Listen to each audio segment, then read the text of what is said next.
Hello and welcome to this edition of Shardcast. I am your host, Frotzylvania, and I'll be bringing you more HexTCGPro Challenge Series action. This time it is Tournament 2 of their Season 1. This matchup will be a Round 7 matchup between Disordia, who was the Tournament 1 champion, as he plays against Berkeley.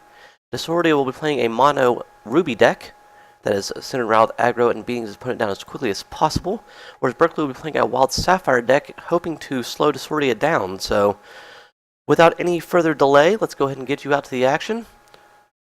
We'll be looking at this from Disordia's point of view. There we go, we got the coin flip here. As you can see, Disordia is playing Polka, obviously, with the mono Ruby, whereas Berkeley's playing White the Sapper. Disordia's going to look at his opening hand here. Give a wish good luck to his opponent here. Both players are 4-2 going into this round, the last round of the Swiss portion of the tournament. Top 8 go on to play a single elimination tournament to see who's crowned champion of this edition of the Challenge Series. Disordia decides to keep his opening hand of 4 Ruby Shards and Suppressive Fire, a Ruby Pyromancer, and a Emberspire Witch. So he plays a Shard and passes turn over to Berkeley, who will drop a Sapphire Shard and send turn right back over to Disordia. Both players kept 7 cards in their opening hand. Disordia picks up an Arena Brawler and will play his Ruby Pyromancer as he puts another Ruby Shard out there.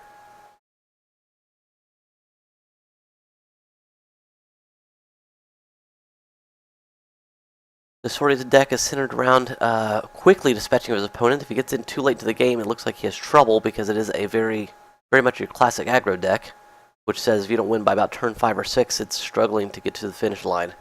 Berkeley drops a Wild Shard this time and passes turn back over. Disordia picks up another Suppressive Fire, so he'll drop his Ruby Shard and swing 2. Berkeley, no Time Ripple. We'll take the 2 and go down to 18. Second main phase, Disordia's going to put an Arena Brawler out there, picks up the +1/+0 from the Pyromancer and goes to a 4-1. Berkeley plays a Oracle Song, so he's going to be left picking up cards here, not playing anything on the board, so this could be getting out of hand in a hurry, because Disordia is swinging for at least 6 next turn. Actually, it's going to be 9, because with that Ruby Shard, he's going to get his Blaze Elemental out there too. Here comes the Shard. Here comes the Elemental.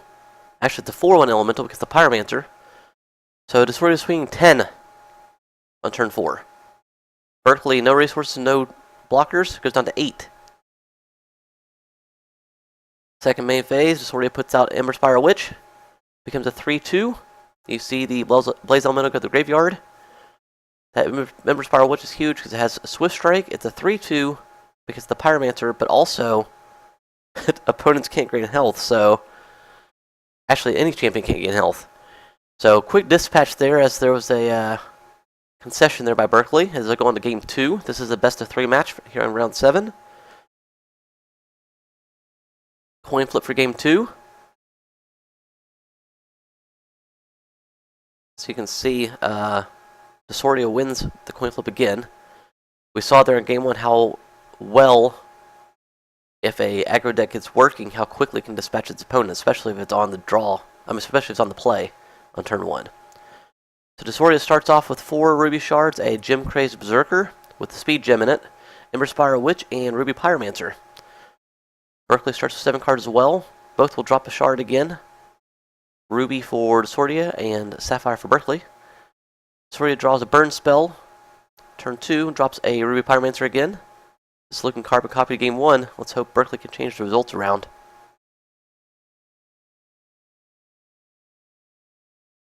Again, Berkeley drops a Wild Shard. This is identical to last game. No Arena Brawler this time. This time it's going to be a Gem Crazed Berserker. Same result. We're swinging for 6 again.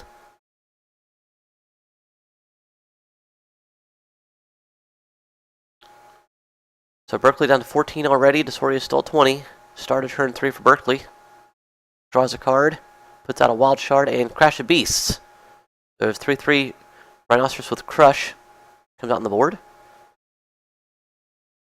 That'll slow down Disordia just a hair. So he's got to decide now if he's going to go ahead and play his burn spell on Berkeley. He's going to play the Emberfire Witch first. And imagine we'll see the Blaze Elemental come out. Yep, here it comes.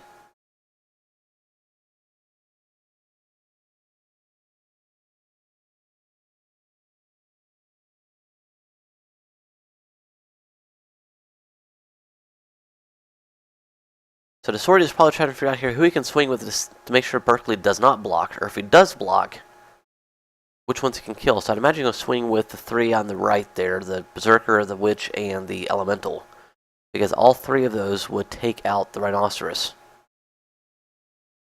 He doesn't want to swing the Pyromancer, obviously, because it's dead to the Rhinoceros, so he's going to swing the Elemental by itself. We'll see if Berkeley offers up the Rhinoceros in return. Probably not, because we know the Elemental goes to the graveyard in a turn. But with as much pressure as the Sword is already putting on, it'd be an interesting choice. Obviously, you don't want to take any more damage, because then you go down to 10, but you also don't want to clear your board of blockers, or attackers in this case.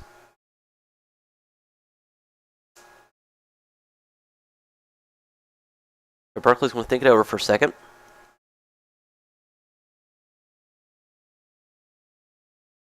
Chooses not to block, so Berkeley goes down to 10. Second main phase, Disordia decides not to use the burn spell. We'll see the Elemental go to the graveyard and pass turn back over. So Berkeley's at 10, Disoria's at 20. Berkeley draws a card, goes to 7.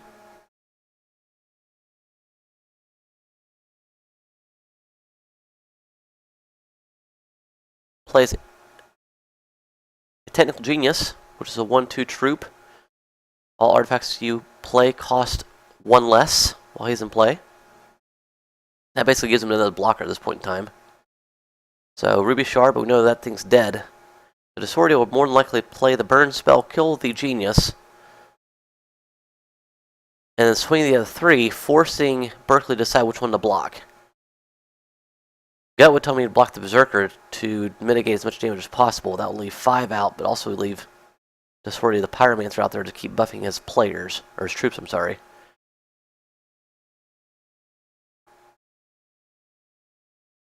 So Disordia is trying to play the math here. If he swings without burning the Genius would block the Pyromancer, the Rhinoceros would block the Berserker. We have 2 trades, and we'd leave the Witch on board. Not a great play. So yeah, I'm going to go ahead and bird the Genius first. And then swing the house. Yep. I would imagine to see Berkeley block the Berserker here, mitigating damage. Which would still put him facing lethal damage. No matter who he blocks here, he faces lethal damage next turn if he doesn't get anything out there. He may choose to block the Pyromancer just to keep another blocker in case he gets another one down. At this point in time, he has no answer for Emberspire Witch. That's a tough card being a 3/2, because that Swift Strike really helps it knock out a lot of the blockers that would be facing. So Berkeley chooses to block the Pyromancer, so he'll take the 3 Swift Strike damage first. Knock the Pyromancer off the board. The Berserker's damage goes through, so Berkeley's down to 3. They've really got to pull something out here. So he drops a Sapphire Shard. Imagine he'll play his Peak.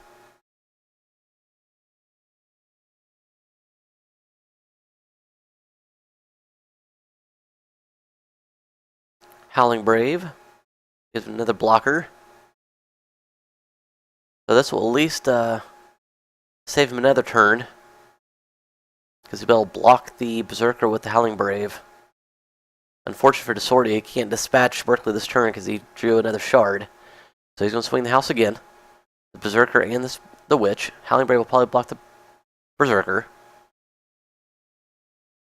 And Rhinoceros to block the Witch, which will leave the Witch on board because of Swift Strike. But it'll keep Berkeley alive for one more turn. Yep, that's exactly what we see here.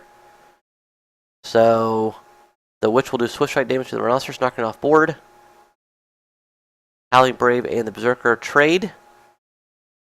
So Berkeley will start their turn with an empty board facing a Emissfire Witch, which is lethal damage. Plays the champion ability, draws another card, up to 6 cards, 5 resources available. Mastery Time, that's a draw card. Because with no resources available now, they'll bypass the rest of their phase, the rest of their turn, and pick up another turn.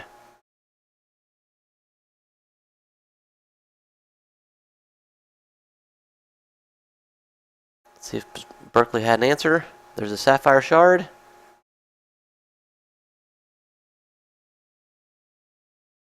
Oracle Song. Drawing for blockers.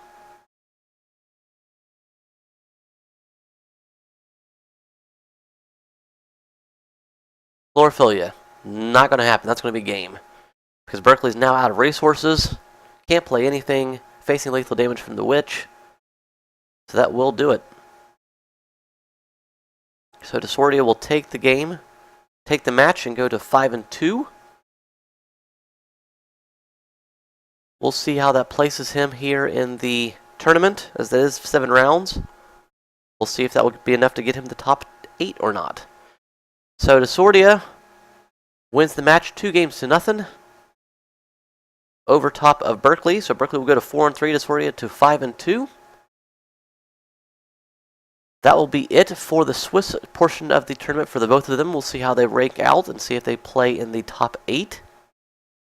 Disordia hoping to go back-to-back, starting off the Challenge Series. In the meantime, I thank you for tuning in to the 32nd episode of Shardcast. Please tune in on future episodes, as I hope to give you more tournament action from the Challenge Series, as well as some exhibition matches. But until next time, my name is Frotilvania, and so long.